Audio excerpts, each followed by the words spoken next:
Hi, viewers. Welcome to another edition of Marriage Clinic Live. How are you today? I remain your host, Moralayahan Oputi. Thank you so much for joining us today for another edition of Marriage Clinic Live. So we have gone live now and we are about to start. Please, let's invite our friends and family. Let's keep sharing this video because I can assure you we are going to be learning a lot today. So we have gone live now, and today we are privileged. Privileged to have in the house, our guest speaker, and I believe he's ready for us to impart knowledge. I like to hear him speak. I watch his videos a lot, and for someone that is following him, you will know that he's a global thought leader. The way he thinks, is usually out of this world.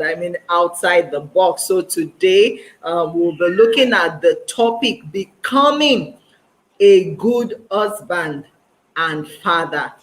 That topic has become necessary because of the so many cases we've come across at marriage cleaning, and what we even see in society, how it's looking as if more and more men are becoming irresponsible, so to say, when it comes to family life. So today we would like to look at that topic critically and see how we all can learn one or two things, from what is going to be talking about, what he's going to be teaching us. So I'll quickly bring up our guest speaker today in the person of Mr. Olakunle Soriyan.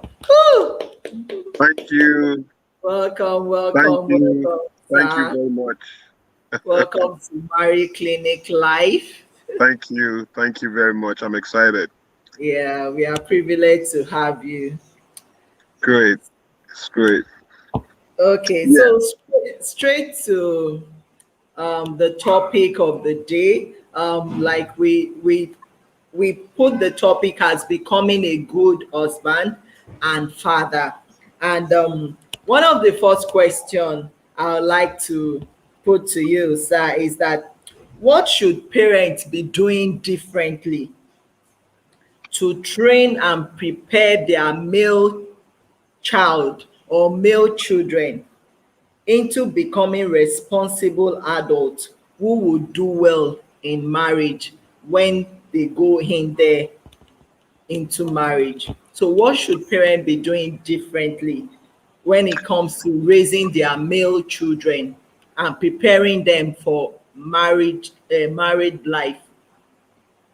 Well, I think that um, it's the same thing except for a few contents or context that will be different from what they have to do to raising a child at all, whether male or female. And that is getting the child clear, getting the child active, and getting the child conscious. You see, those are three key things that parents everywhere must pay attention to, regardless of the gender that they are raising. Keeping the child clear is understanding that a child is born pretty much blank, and doesn't know anything. Sure. A child is going to grow up essentially um, mastering the behavior and the teachings of the parents, mastering the things he sees, you know. Sorry, just give me a minute. I'm so sorry. I just noticed that my battery is going down. I don't want us Oh, to go too far and then have a problem. So let me just check on someone. okay. Please, I'm sorry, guys that are watching live. Forgive me. It's better we do this so that we don't lose momentum later. Okay, Uh, sir. just give me a second. Okay. Um, please, can I? Okay, so let's just give him a few minutes. We'll have him back shortly. Let's allow him get the necessary things he will be needing. So we'll have him come back live, and we'll go back to that topic briefly so that he can enlighten us on what we need to be doing differently as parents when it comes to our male children. Thank you. I'm here. I'm back here. Okay. So again, Thank guys, forgive me for that. Somehow I missed that. I would have been better prepared if I was in my station. Please bear with me. So I was no saying problem. that a child is born ignorant, and parents pretty much have to model, and teach what the child will have to live by, the principles that the child will have to accept, essentially. Mm, And it's very critical that we put that in perspective, in trying to raise kids today. We live in a fast paced world, and mm, there's no point guessing what needs to be done. You don't mm, assume that you know anything today. You need to know that you know. mm. Assumption is the lowest level of knowledge. What Knowledge. happens to a lot of people is that they drive their most important concerns with a lot of assumptions and Mm, advance a lot of hope. And hope is a tool of performance, it does not perform. And so mm, you have to transcend the limits of hope and embrace clarity. And children need clarity as much as adults need clarity. mm, And ignorance is the one of the three qualities of a child, because a child is born ignorant, but ignorance at this level must not be understood or defined as a problem. Ignorance is a gift. Ignorance is the gift of God to the human condition to help you to depend on others where you have no mastery. And mm, so a police officer is trained to use a gun. If he mm, cannot use a gun after training, then he is essentially ignorant, because sorry, it's not ignorant, it's incompetent. mm, But if a police officer cannot argue a case in court, then that is ignorance. In that his level of awareness has not been impacted by training. mm, So when incompetence, so to say, has not been impacted by training, that is ignorance. When it has mm, been impacted by training and he still not know, he still doesn't know, then that is a vice. That is a problem. So mm, children have not been impacted by training. So their ignorance is a gift of God so that they can lean on the adults of their life to offer them clarity. Because when we know better, we do better. So mm, parents then must go out of their way to give children knowledge. What I've found is that the parents themselves lack the knowledge that they desperately need to offer. And so parents then sincerely teach children what they know. But what you know is what you understand. What you mm, understand is what you have studied. It's not mm, what can be studied or all that is available to be studied. So there's so much more than we can know beyond what we have studied. And mm, when it comes to raising a child, you have to assume ignorance as well. mm, And unfortunately, foolishness does not need classroom. Corruption does not need a classroom. Stupidity does not need a classroom, right? But wisdom needs a classroom. Wisdom must be taught. true. Foolishness only needs to be observed and it is Mm, transferred. But wisdom must be taught both in verbal communication and non-verbal communication. So it comes to the awareness of the parents. Parents have to invest in parenting education. Like I mm, said, the the lifespan of parenting is 18 years. Any act of parenting after 18 years is damage control. mm. The lifespan of parenting is 18 years. 20, For 18 years. animals, it's even shorter, right? Mm, And how mm, did I know? Because by 18, a child is supposed to be ready for any level of responsibility, including a jail term, mm, including a jail term. Because if I slap a teenager when he's 17, at my age, I'm over 50. If I slap a child at age 17, they say I'm slapping a minor. If I slap him 1 year after, when he's 18, it's true fighting. You see, he has to defend himself, right? The same jail that an 80-year-old will go, 80, the same jail that an 80-year-old will go for committing a crime is the same jail an 18-year-old will go for committing the same crime. Nobody's going to say because he's 18, we should give him a lighter, experience because an 80-year-old is committing the same thing. So when it comes to bliss and misery, whether enjoyment or frustration, there's no context of age, you see. And so the social justice system says that once a child is 18, he must be ready for any level of responsibility, including a jail term. So when parents tell me that their daughter is not ready to date at 18, or cannot start a business at 18, or cannot get a job at 18, or cannot run an organization at 18, I agree with them because I understand what they are saying. What they are not saying, though, is that they have failed in their responsibility to get the child ready for society by age 18. Because boys are not going to see your girl with puberty signs all over her and say, oh, no, don't propose to her, don't toast her now, don't woo her, and mommy says she's not ready. There's nothing like that. Boys are not going to see him and will not offer him all kinds of street ideas because daddy said he's not ready. There's nothing like that. The child must be ready for society by age 18. And whether boy or girl, the parents must offer children the clarity they need to be able to hold their own at age 18, right? And what I've said time and again is there's no such thing as a stubborn boy. There's no such thing as a stubborn girl. They are only ignorant parents, you see. There's no such thing as a stubborn child. They are only ignorant parents. Children only look like the character of their parents. It's as simple as that, 99.9% of the time. So my advice in raising a male child is the parents should know, they have to understand what it means to be responsible for a different generation than theirs, to know the type of inputs they need to offer, to know the character, the profile of the generation they are raising. It's a different assumption to raise a millennial.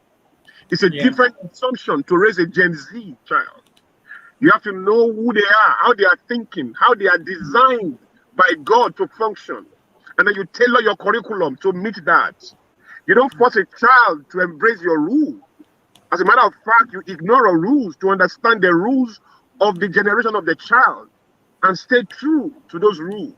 That is when you connect with the child. The second thing is to get a child active. And what I mean by that is a child is also born spontaneous. A child is born spontaneous and curious. A child wants to know why to everything. When a child is destroying your phone, it's not destroying. To you, it is destroying. He is destroying, but he's learning. Because you have to be able to rent a space in the head of a child to know what is going on there. Otherwise, don't give birth to one. When we bring children to outside and we put children in environments that pretty much stress them, that pretty much, weaken them, we are the ones that are stressing the child. We are the ones, I saw an adult that took his son to a conference. And the son, 3-year-old, 4-year-old boy, was making noise in the conference, disturbing. And then they said they were all shouting at the child and trying to control the child.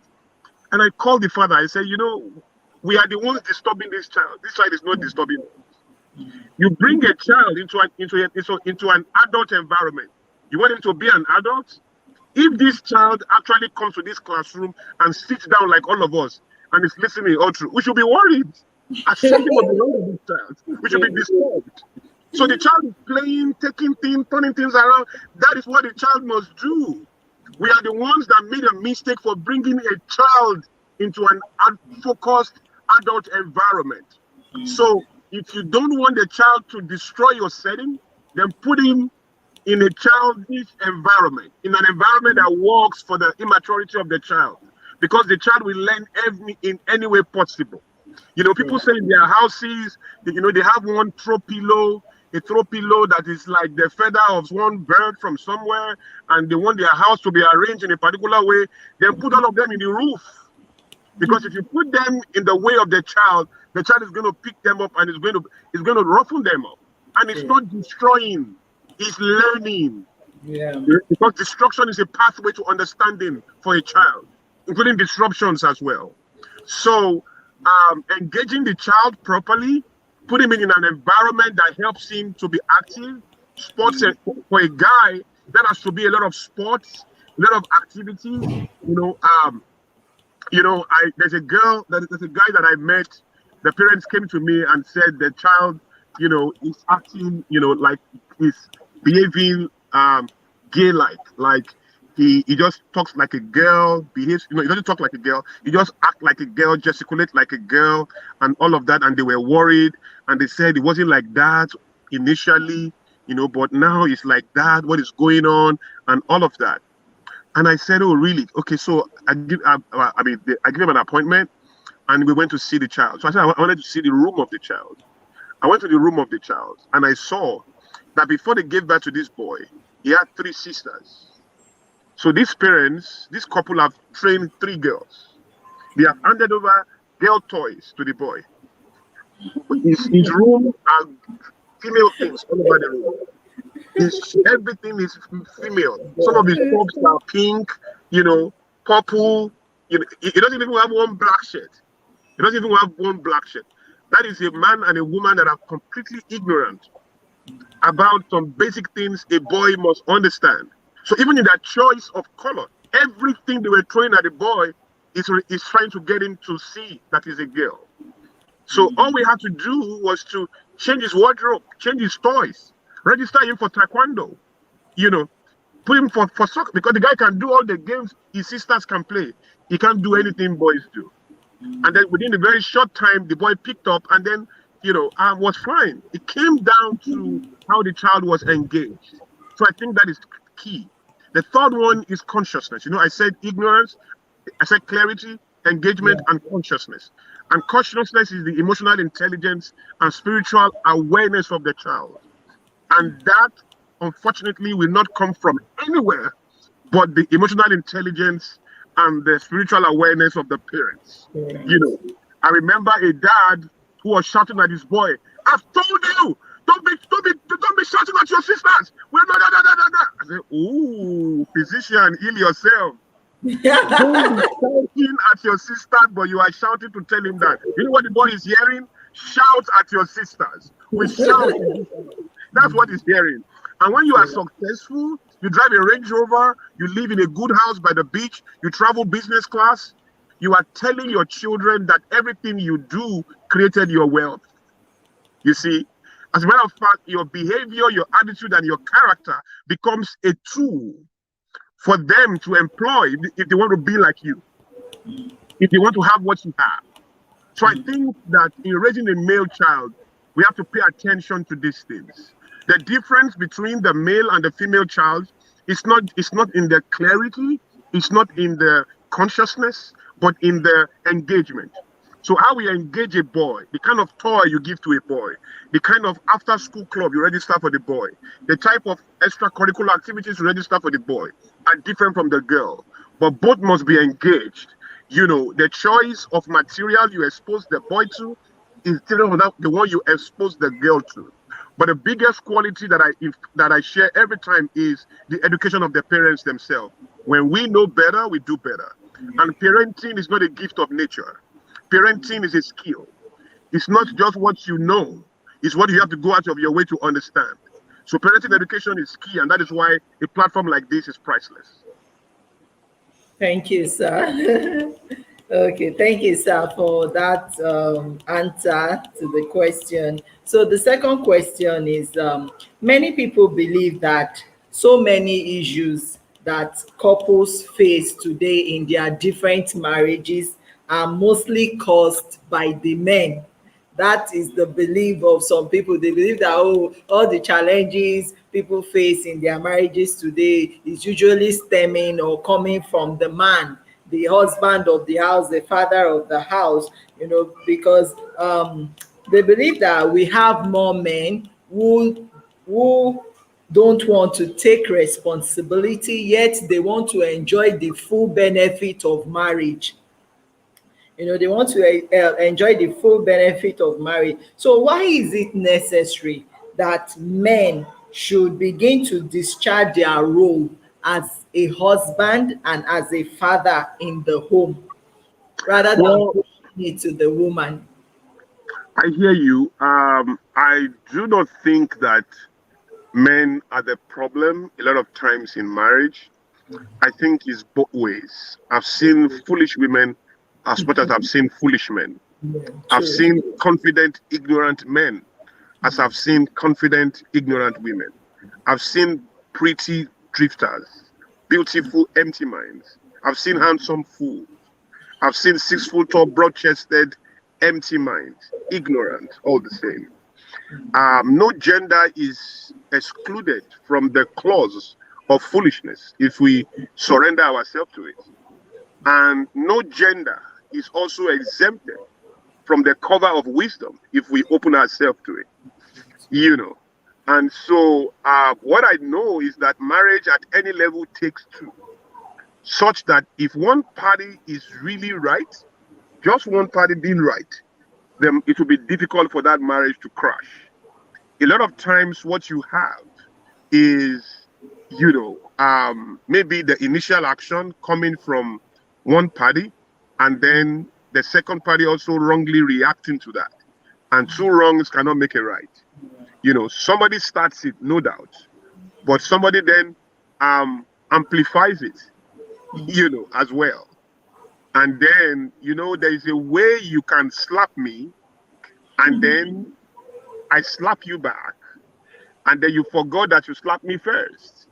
So you slap me, and I slap you, and you are asking me, why did you slap me? Like, you forgot that I slapped you first. You know what I call that? When people are incapable of honest self-evaluation. A lot of people are not capable of honest self-evaluation. So they can't really tell themselves when they are off the mark, but they interpret their justice with their pain. So they are right when they feel pain. They are right when they feel hurt. So because they cry, they feel the pain. And women cry more easily. So, and they interpret their pain as the voice of justice. Men don't cry as much as women. Not that that is their design, but that is what they have accepted. But they internalize too much things because they don't express themselves like the women do. And they react from that place and cause a lot of trouble for everybody in the home as well. So I do agree that there's so much that men have to do as there's so much women have to do. But I'll zero in on some basic things that men will have to understand. First of all, nobody was most of the time the whole agenda of commitment in marriage began from the man most times because he went to woo the girl. He is the one that went to toast the girl. You see, telling me to use the word toast. That's what we used to say when we were much younger. He's the one that wooed the lady. Now listen to this. Part of the error is that society does not train a man to be truthful to his wife. Society trains the single man to woo a girl, not by being himself with the girl, but by doing the exact opposite. Find out everything that the girl likes and model it. That is how to get to the heart of a woman. That is what 99.9% of men have been told. You want a babe? You want a girlfriend? Find out what she likes. She likes flowers. She likes to go out. She likes restaurants. She likes gifts. She likes to talk. She likes somebody talking. She likes music. Whatever she likes, regardless of what you like, find out what she likes and act the part. So from day one, the man's already in deception. From day one. Meanwhile, the girl is receiving the man's action as the authenticity of who the man is. Meanwhile, it's just branding. because the guy has been told exactly what the system is for getting access to the heart of a woman. And so he brought the flowers, took her out, gave her everything she likes, and all of that. But that is not who the man is. That is what the man has to do to get to the heart of the woman. You see? And then that is how it happens 99.9% of the time. Ask any man. 90% of the time, the man is doing what he has to do to gain access to the heart of the woman. Even if that is not what he is, even if that is not who he is, even if that's not what he does normally. You find somebody who is not romantic at all, buying cards, writing poems, doing candlelight dinners, doing all of those things, kneeling down to propose. And then he gets married, he remembers that he's an African man, we don't kneel down to propose. You see what I'm saying?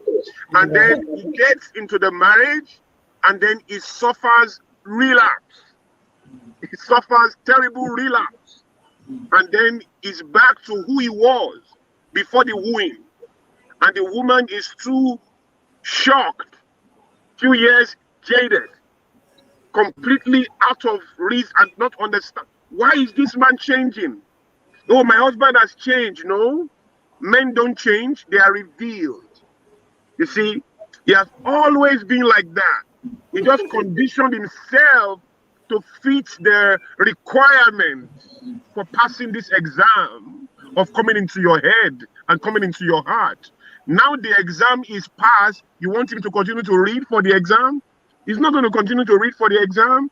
He has passed the exam already. He already has the result. So he's not going to study overnight again. No more candlelights, no more gifts, no more going out, no more flowers, no more cards, no more poems. He has suffered a terrible, almost existential relapse, right? To come down to who he is. And then he begins to malfunction from that place. It is from that place that you now define his credibility as a husband or as a father. You see, when the foundation is faulty, what can the righteous do? The foundation is already faulty. To fix that, we have to go back there. So a lot of times, that's where the problem is. The assumptions that produce the union in itself is faulty. And I know determination is not a strategy. Determination is not a factor of production as well. Clarity is what we need. You can't be determined on the wrong way. You will get to the wrong destination, right? So men will have to rise up to be more true. I think what really needs to go viral is for people to learn to be true to themselves, to be true to themselves enough to act on the integrity and the truth of their conscience, and to be ready to suffer loss all day long if gaining means the compromise of their authentic self, right? Because that is what should be believable. So you don't have to edit yourself or babysit yourself because you want to gain attention anywhere. How much more for a woman you plan to live the rest of your life with? Because all of those things come back to impact on the marriage, to impact on the children. So on many levels, that is the root of the problem. We can't keep cutting the leaves and expect the tree to disappear. No. If we don't want the tree, we have to go to the roots. Most of the time, that is the root. There's so much more I can expand on. The idea of love and romance. It's another conflict, particularly for the African man. Romance, as we know it, is not African, it's foreign. If you give me a million flowers, to me, you're just giving me trees. I don't know what you are giving me. I don't know. People will smell it. They said, I've smelled and smelled. I've perceived. I don't know what they are doing. You see, it doesn't work for me at all. But you see, I'm authentic enough not to demand it from anybody. And I'm authentic enough not to offer that to anybody. I never give I can't give my wife flowers because I don't know what I'm doing. The flowers doesn't make any difference to me. So it's just trees. So why should I give that to my wife? So a lot of people don't understand what that meant. And so love language in itself, the research The research that produced the five love languages, it was not done in Africa, you know. How many Africans were interviewed? How many African fathers were interviewed to define the five love? I know some other love languages that are not on that five. Food, for example. Food is a love language to some Africans, to a lot of Africans. Food is a love language. And that is why you see them falling in love with a house help. And you wonder where it's coming from. You see a man eating from a secretary in the office, and his heart just goes there. He doesn't know why. The secretary is not as beautiful as the wife. But you see, when you know that food is a love language, you will control where you eat, you see. But when you don't know, you will eat anywhere and break and crack anywhere. And the people don't understand. Even you don't understand why your heart is going after this person. There are a lot in love languages that has to be understood. But the bottom line is, even how we handle conflicts, you know, society has wrongly fed the man with the wrong idea of partnership. You know, the partnership we understand is that somebody has to be superior and the other one has to be inferior. How to work together intelligently as agenda owners within a given community or within a given commitment is still what a lot of people need to understand. But these are symposium discussions. I don't know if we have today to trash that, but yeah, you know, I've said this many times, my sister. Many times I've said to people, if you insist on perfect behavior to define your peace, you will never have peace. You see, the man who can supply perfect peace, perfect behavior rather, has never been born, will never be born. The woman who can supply perfect behavior has never been born and will never be born. Peace in marriage is in spite of perfect behavior. And I've said to people time and again, peace is superior to justice. If what you want is justice, remember that you can have your justice every time. But every time you fight for your justice, you trade your peace for it. And people have won so much justice in the home, they have no peace left. They've won all the battle. It took me 7 years of marriage to realize I would rather be at peace than be right. You see, it took me 7 years of marriage to realize I'd rather be at peace than be right. You see, because the articulation for justice is always within reach. But the experience of peace is the compromise of that engagement. So you have to decide what you want, justice or peace. If you want peace, you have to learn to grow, to ignore, to take your eyes off mistakes and error. Because the same standard you hold people to, you have to hold yourself to it. You are as flawed as any human being. And when you learn to appreciate your own frailty as a human being, it is better to empathize with those who struggle with their own as well. Stop holding people down to your rules. I say it every time. What is easy for you to do should not be confused for what is easy to do. Some things are not easy to do, but they are easy for you. Because of your grace, because of your experience, your upbringing, or whatever, makes it easy for you. It doesn't make it an easy thing. It is you it is easy for. And when you hold your staff, your neighbors, your team, your wife, your children, you hold them accountable to your standard. You are calling what is not easy easy because of the ease at which you do it. And that would be unfair in any relationship. You know, men do that a lot. I say that with due respect, you know, to men. Thank you, sir. Thank you, sir, for that. Okay, so the third question is, sir, we want you to talk on the role of maturity. The role of maturity for a man to be able to function effectively as a husband and as a father in the home. I hear you. So maturity for me is one, the habitual application of principles. That's maturity. The habitual application of principles. When you can live to the truth of what you know, of the principles you understand, because what we know and what we practice are two different things. The awareness is different from the practice. Though the practice begins with the awareness, but it doesn't end there. So the habitual, to be able to stay true to a principle consistently, that in itself is maturity. Again, is the ability to delay gratification and the ability to look beyond justice, you know, to walk away from justice. That is maturity. I'll say it time and again. Maturity is not about age. It's not about when we were born. It's not about how long we've been here, birth certificates, and all of that. It's not about how many children we have or that we are married or not. It's really about the habitual application of principles. It's about the ability to delay gratification, to walk away from justice, to ignore and to share and compromise even your rights when necessary, to understand the difference between what is needful. You see, what is needful and what is your right. You know, what is your right may need to be compromised in exchange for what is needful.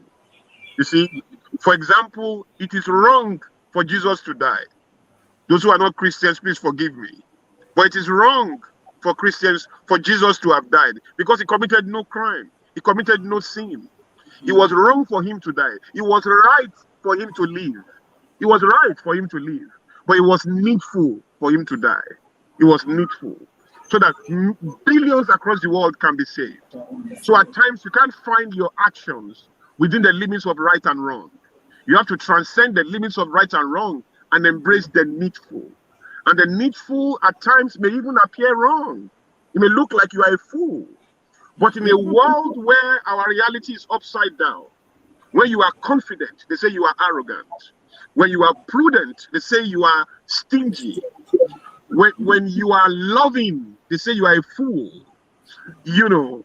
And so how do you define your meaning in a flawed world where 9 is called 6 and where 6 is called 9? When people's reality are upside down. So I always tell the men especially, learn to listen, you know. Learn to listen. They say we have 2 ears and 1 mouth. So it's logic. The one to embrace the most, that's to be the one in the plural. So you have 2 ears. We should listen more. And listening, right, is in itself a skill. And we have to invest in being able to do that. A lot of times when women fight, they don't fight you because they have a point to prove. A lot of times. They just want to be sure they've been heard. If a woman is sure that she has been heard, you'll be surprised how much she will concede to you. But a lot of times, she knows you have not heard her. So she's fighting to let you see that I've been heard. So I always tell men, when a woman is saying something, if you don't have the time, don't let her start.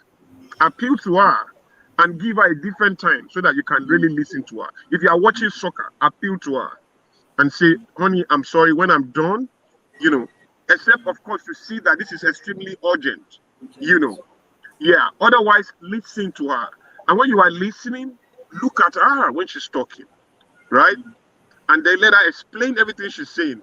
When she's done, even if you think you understand it, assume you don't. And rephrase what she has said to you. Okay, so if I hear you well, you mean we should do 1, 2, 3? Is that what you are saying? You say, no, that's not what I'm saying. Okay, explain again. You know, until what you're rephrasing, you say, hey, that's exactly what I'm saying. Be ready to rephrase 1 billion times until it says exactly. That's what I'm saying. And even at that time, you don't give her a feedback. I always tell men, practice delayed response. You know, even after you understand her, you know, it's foolish for a woman to be talking or for anyone to be talking, and you say, don't worry, I know where you are going. Kai, it's such a foolish thing to say. You know, you don't know where I'm going. I say, I've not landed. Say, I know you want to go to Lagos. How do you know? Okay, I want to eat. I want to use the restroom. I just said I want to. And you say, I know where you are going. It's a very prideful, arrogant, foolish thing to say. For whoever says that, please, today may be the end. Today to consider. That's one of the most foolish things you can do when you are having conversation with another human being. It's a disrespect to the dignity and the honor the other person deserves. You see? So you don't know where I'm going. You have to let me say where I'm going, right? So even when she has approved and say, yeah, that's what I'm trying to say. And women should do the same thing for men as well. It's both ways. We should all practice delayed response.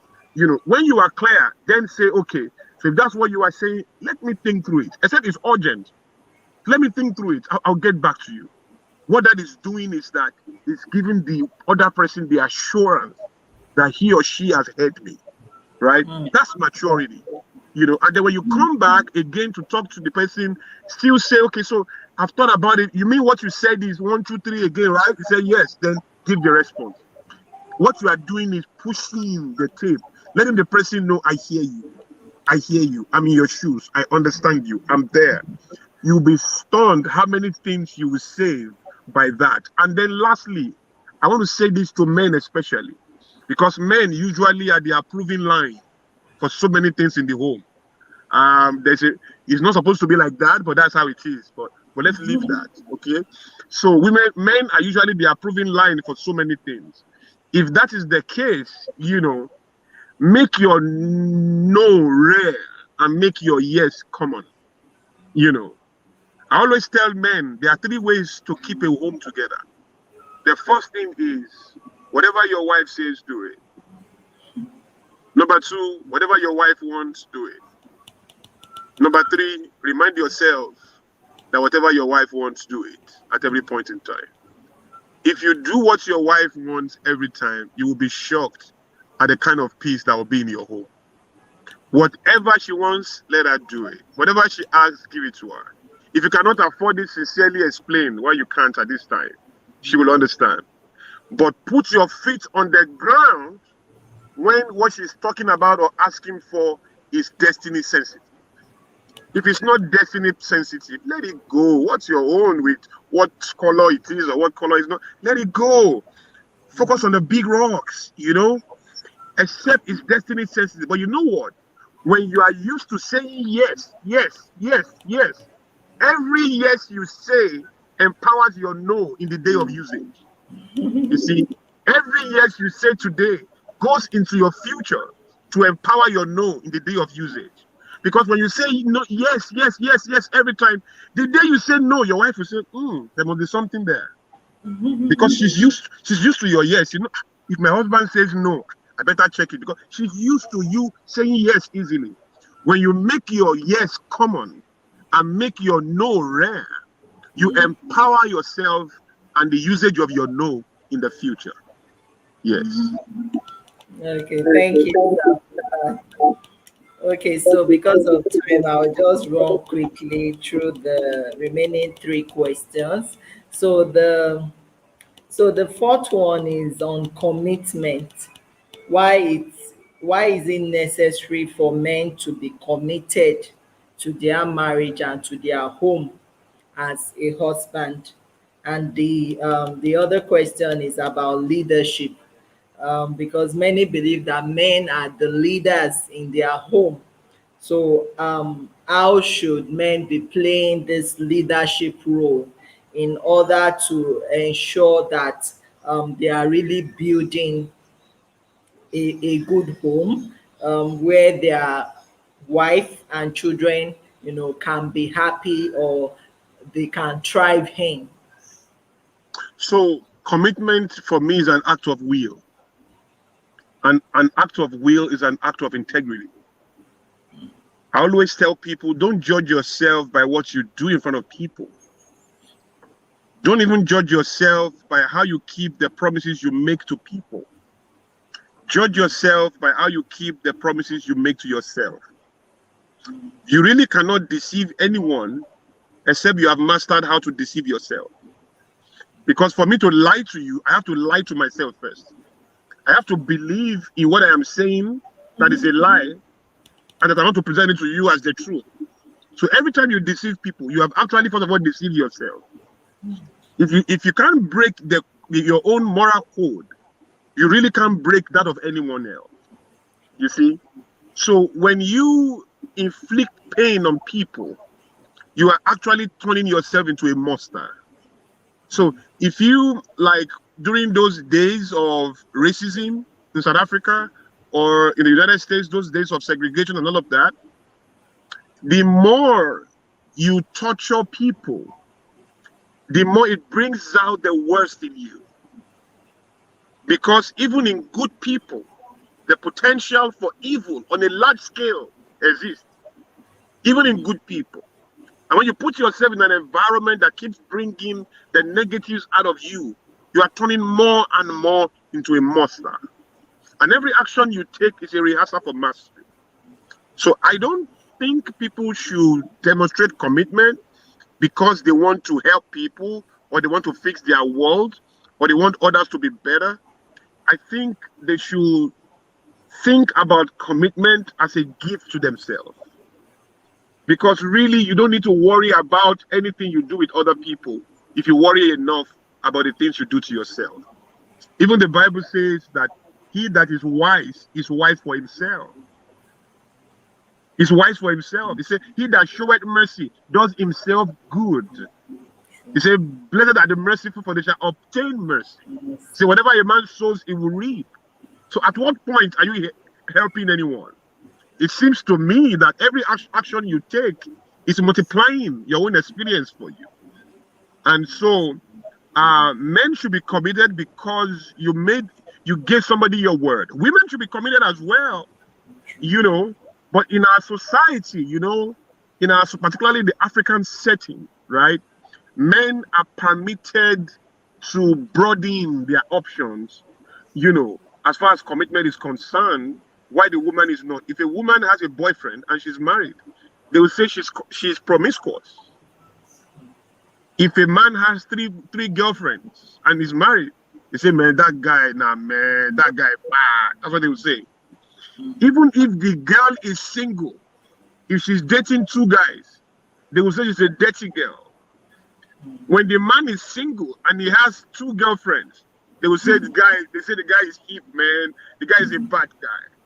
So the idea is the standards of morality are invented differently for the man and another for the woman.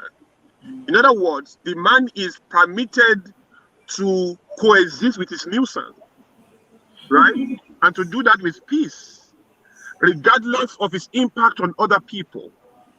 And the woman is somehow excused, pardon me to say that, or denied of that nuisance as well, on the same rules. So the man has to be a different type of man that has educated his consciousness beyond the weakness of tradition and the norms of society to be able to stay true. I've seen men who believe in the idea of variety, and justifiably so. Men are outside in, women are inside out. Because men are outside in, they are able to celebrate variety more. So fidelity can be a tough game for the average man, But when you go down to it, the man says, how can I be loving only one woman, sleeping with one woman for the rest of my life? I don't understand why I should do that. Fidelity is not just it for me. But go close to that man.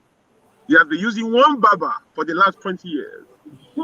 He has used the same brand of car, BMW, every time for the past 10 years. That's fidelity. The men can practice fidelity with clothes, with brands. They wear only a particular type of watch. They wear a particular type of perfume. They've been loyal to a perfume for 4 years, but they find it difficult to be loyal and practice fidelity with a human being.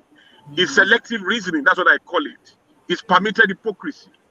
The idea that I can sustain a set of rules that work for me in an area of life and completely pretend it doesn't exist when I want to communicate my preference and my prejudices. That doesn't work. And that is the wretchedness of the human condition. So commitment is a very personal thing. But I always tell women, don't complain about what you permit. Women also have to exercise more restraint in their commitment to marriage. Marriage is overrated. The idea that the juice of life and the meaning and purposes of life only comes from the union of marriage is a lie. If marriage is the pathway to peace, every person married should be at peace. If you see a house burning And people, you see a house, it's not even burning. It's a beautiful house. People are running out of the house with dread and rage. You shouldn't be quick to run into that house. If you are really wise, you should pause and say, what is inside this beautiful house that people are running out of it? Those who are married desperately want to be single. Those who are single desperately want to be married. Everybody is crazy. So women have to pause and see beyond that desire and be able to culture that experience with more discipline, right? And with the right considerations. Because no matter how diligent you are, no matter how faithful you are, no matter how visionary you are, no matter how righteous you are, once you pick the wrong man, you pick a wrong destiny automatically. So you want to be careful and humble yourself more in managing your preferences at that level. Leadership, I think that is the destiny of the human race in itself. No human being will ever exist without the burden of leadership on him or her. And so it's part of what we are talking about. Nobody should even put a woman in his house or put a man in a house without ensuring that the characteristic of leadership is clear to both parties. It's not really about, leadership is not about making people do what you want. Leadership is about making people to want to do what you want. They're two different things. Yeah. Leadership is not just about making people do what you want. That is oppression. That is he that pays the piper dictates the tune. Leadership is influencing people to want to do what you want. They want to do it. Making them to want to do it, to desire to do it, to take pleasure from doing it. That is leadership. To take pleasure from sacrificing for you. To take pleasure from being there for you. To take pleasure from loving you, from giving you room, from empathizing with you, from being kind to you. They take pleasure from it. That is leadership. Making them to want to do so, right? That's a rare quality. In a flawed world with so much going on, all kinds of standards, social media erecting the flawed ideas about decency and dignity, a man has to be super conscious to defeat all of that and supply that leadership. And same for a woman. But these are the realities of our time, and I don't sit here pointing fingers. I mean, I'm not in the perfect marriage myself at all. A lot of people admire my marriage, but, they admire it based on what they see from outside, right? I have my struggles in my marriage like most people do. At times, what keeps a marriage together is not just about perfect behavior, but about perfect hearts and perfect forgiveness. And when we mature to realize that at our best, man will be man. And when I say man, I don't mean a gender. I mean the human being. But our best will never be God. People will make mistakes. People will be flawed. So love cannot happen because of what people do. Love has to happen in spite of what people do. And when we graduate to that kind of thinking, all of our crises become small. The same thing that destroy a marriage and create a divorce has happened in so many other homes and still bind them together because they understand that perfect behavior does not exist and their peace together must not be tied to perfect behavior. I don't know if I've helped, but yeah, that's it. Okay, thank you so much, sir. So the last two questions. So, sir, we want you to speak briefly on submission, because some men believe that the reason why they are having challenges in their marriage is because they married a woman who is not submissive, that she's ungovernable, she's not submissive. So I want you to speak briefly on submission and why men should balance it, because some people believe that marriage is a master servant relationship, and if she cannot submit, then the marriage will be made a hell on earth for her. Then the last one is on the issue of mother-in-laws. Why is it that some men find it difficult to manage the relationship between their wife and the mother? So, because some women believe that mother-in-laws have posed more problems to their marriage than any other thing. For yesterday a woman was saying the only problem I have in my marriage, the only reason why I'm not enjoying my marriage is because of my mother-in-law, his family members. They will not allow me to enjoy my marriage. So at what point should the man come in to say, what, this is my home, you are equally my family? How should he manage that relationship? Yeah. So submission, like we said, if you need to remind your wife to submit to you, it is probably proof that your leadership already failed. Because you are not, you see, submit to me is not supposed to be said, it's supposed to be experienced. And both parties should submit to each other, actually. But because of time, I can't break that down. But this is what I would say. You know, ah, it's such a, when you are dating a woman, even when you are courting, and your girlfriend at that time wants to buy a shoe, and you feel there, I don't think you should buy this shoe. I don't think you need it. I think you should just let it go. Maybe she said, no, I like it. Okay, it's fine. Buy it. I will even pay for it. Pay for it. And then 2 weeks after, she went to a party and they were shooting. She had to run away. She lost one leg and only one leg came back to her. She won't tell you that. Can you believe it? You see, she will keep quiet. She will say, And then when you find out, that's why it's time to say, she better tell you not to buy it. You just keep quiet. Leave it. Be watching. Another 1 month after, she says she wants to go to an event with some of her friends. Say, that your friend? I don't really think she's the... Well, but it's fine if you really have to go. You say, no, I have to go. They are my friends. And then she goes, and then she comes back. Oh, I was so embarrassed. My friend did this, and when you are in a relationship, there is a way God has arranged the universe that He will begin to give you opportunity for your partner to see the weight of your counsel. You are not husband and wife yet. As she lost her shoe today, and you said she should not buy the shoe. She went to a party that she should not go. She went, she didn't like it. And then those kind of opportunities will come. It's God that arranged it like that. By the time you are getting married, she will have said, I think when my husband is talking, I should let him be. I should just for my own good though. He doesn't force anything, but it seems when he just says this small thing, somehow, and vice versa as well. That is submitting to one another. When we let each other be and allow each other to make their mistakes and learn from them, it gives authority to our counsel. You see, that's a complex conversation. But really, that's where submission should be happening. If you have to remind people that you should submit to me, you're probably an oppressor. And leadership, don't forget how we define leadership. It's not about giving instructions and making people do what you want. It's about making people to want to do what you want. So make her to want to do what you want. If you need to scream about submission, it's an indictment on your leadership skills. It's really as simple as that. That's what I think. And that is not to judge men. Women need to submit to their husbands. But husbands need to submit to their wives as well.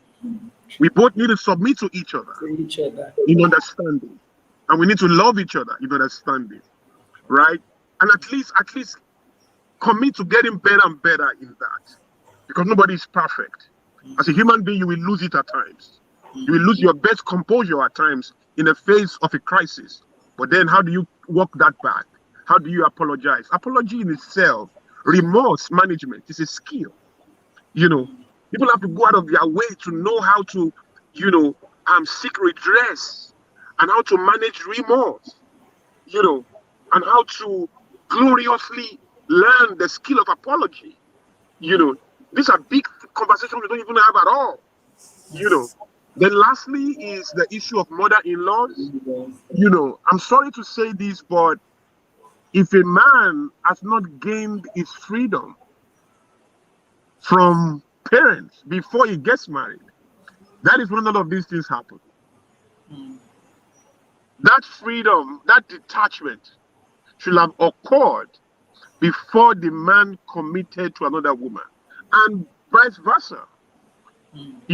there's a gentleman I was counseling about 3 weeks ago, and I said, when she spoke to me about his girlfriend, I said, she's not ready.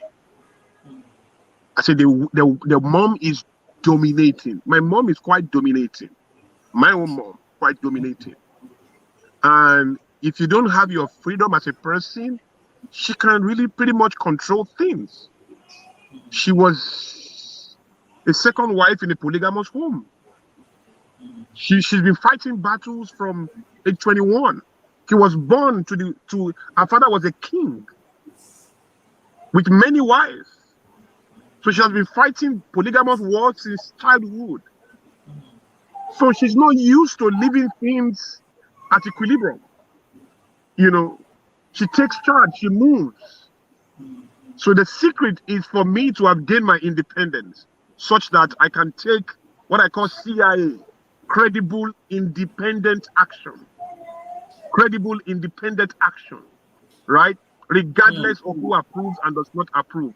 When a man or a woman has not attained to CIA, you know, they will helplessly concede their authority to other stakeholders within and around them. You know, that's why mother-in-laws are powerful. It is the men that empowers the ignorance of the mother-in-laws. You know, or the woman empowering, because at times the problematic mother-in-law is the mother of the wife. You know, it's an assumption. In fact, it's an unrealistic assumption to say is the mother of the husband. You know, while the mother-in-laws can come from anywhere, they can be the mother of the wife, they can be the mother of the husband. The key is that the husband or the wife must have attained to credible independent action before they commit to a marriage, such that they can listen to everyone, but it comes down to their decision. You can listen to your mother-in-law, but it comes down to your decision. And your mother-in-law must get that, your mom must get that clearly. You know, your dad must get that clearly. If you have not attained to that, then you'll be influenced by your parents. Your parents will influence your marriage and give your spouse, you know, a hell of a time in that marriage. I think it comes down to that. And people need to be sincere. If you are true to yourself, you will know you've not attained to that. And even now, we use the mother-in-law as the cover for our own weakness. The mother-in-law is not the problem. What is coming will come. It is who you are and how prepared you are that makes the difference. If you go to a market with $10 to go and buy a t-shirt, somebody will still come to you with a wristwatch of $30,000. They don't care what is in your hand. Everybody is selling what they want. You can't stop birds from hovering over your head. You can only stop them from perching on your head. So what is coming will come. It's not the mother-in-laws that are the problem. It is the weakness of the actors in the marriage itself that is the problem. If it's the mother of the husband is the problem. If it is the mother of the wife is the problem. And if they can find that, they should humbly submit themselves to some coaching or therapy to help them to be able to master their own emotions, predict their own decisions better, and stay in control of it better. Yeah. Thank you so much, sir. You've done justice to all the questions. Awesome. Thank you, sir, for accepting our invitation. Thank you. You are most welcome. You are most welcome. Yeah, thank you and enjoy your time. I thank everybody for staying here. Thank you for inviting me. I had a good time. Yeah, thank you. thank you, sir. Hope to see more of you. Thank you. Yeah, thank you, sir. All right, then. Bye, sir. So we have come to the end of today's program. Thank you so much for joining us. I believe we have learned a lot from that video. I personally have learned so much. Please let's share it with others. If you are yet to subscribe to our YouTube channel, kindly do so. Hit on the subscribe button and please do give us a like, do give us a comment. We hope to hear from you. I remain your host, Mr Olakunle Soriyan. Till we meet again. I say bye-bye.